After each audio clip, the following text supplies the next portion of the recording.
Autism. Everybody has heard of this disorder. There seems to be an autistic epidemic. I said seems to be an epidemic because the rise in autistic diagnosis today is a result of the changing definition of autism. Since 1980, the diagnosis criteria have changed 5 times. Most of the changes have been the addition of other developmental disorders to the autistic spectrum.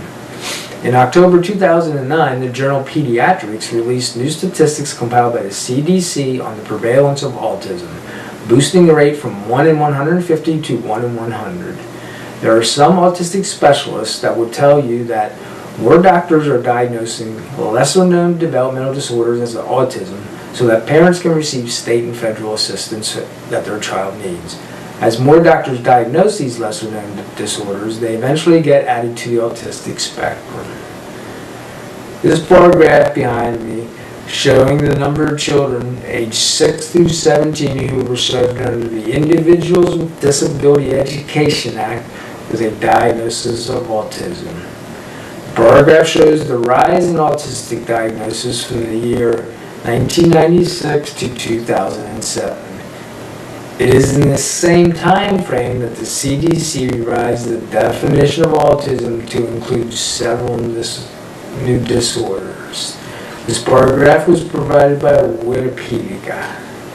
Autistic disorder is the most commonly diagnosed of autism.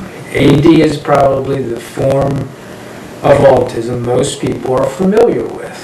It affects more males than females.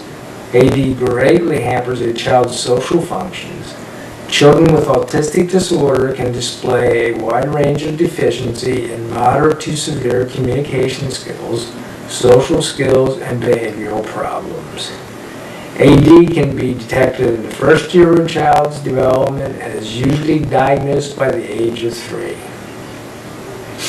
Asperger's disorder was added to the autistic spectrum diagnosis in 1994.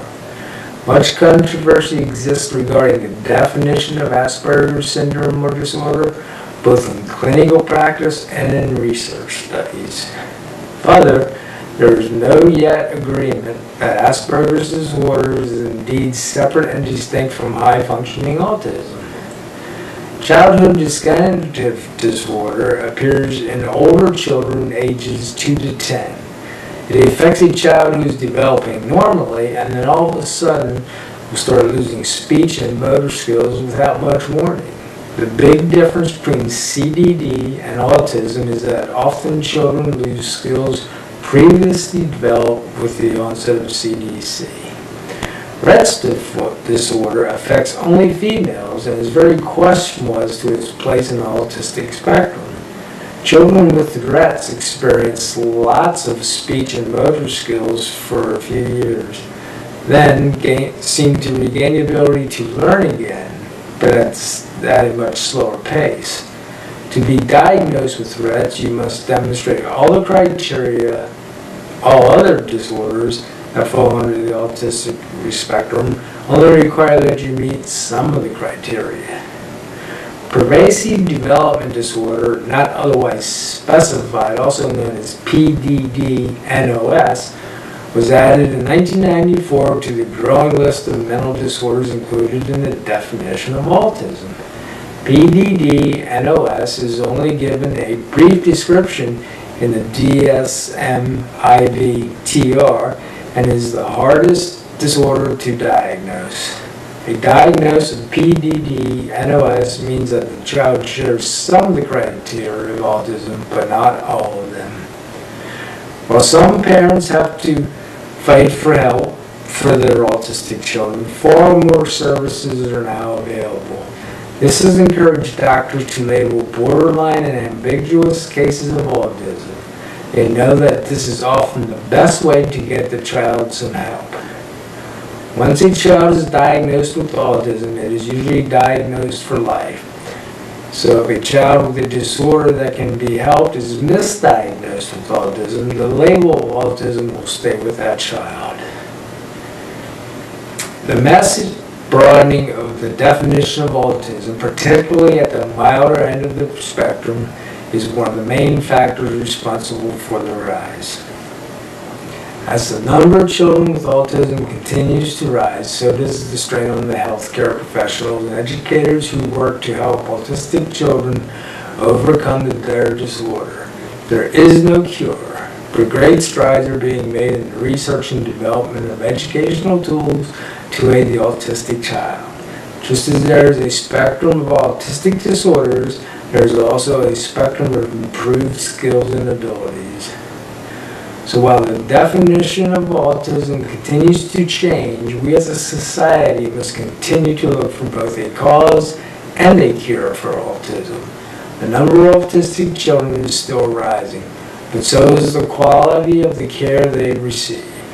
Epidemic or not, we must find a way to change the definition of autism to include words, a disorder that no longer exists. Thank you. We will now take some questions.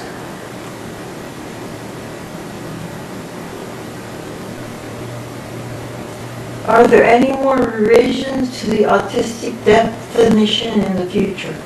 Probably. The American Psychiatric Association writes a manual titled The Diagnostic and Statistical Manual of Mental Disorders. Currently, the 4th edition is what the healthcare profession uses to make its diagnoses.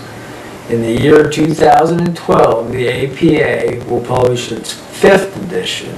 Many experts expect the other disorders such as aphasia, Fragile X syndrome, and Landau-Kleffner syndrome will be included in the autistic spectrum. What are some of the advantages to having a child having the diagnosis of autism? First of all, it's always hard on a family when a child is diagnosed with autism, but with the diagnosis comes a sense of that there's help out there. The advantage of a diagnosis of autism comes from state and federal government programs to help autistic children receive the proper care and medical attention they deserve. Public schools are devoting more time, money, and teaching resources to help mainstream autistic children. There are federal programs that offer financial aid to families with autistic children so that they can receive proper care. In the past, children with mental disorders have been pushed into institutions and mental hospitals. Now society has become more tolerant of children with autism and are willing to help. Thank you.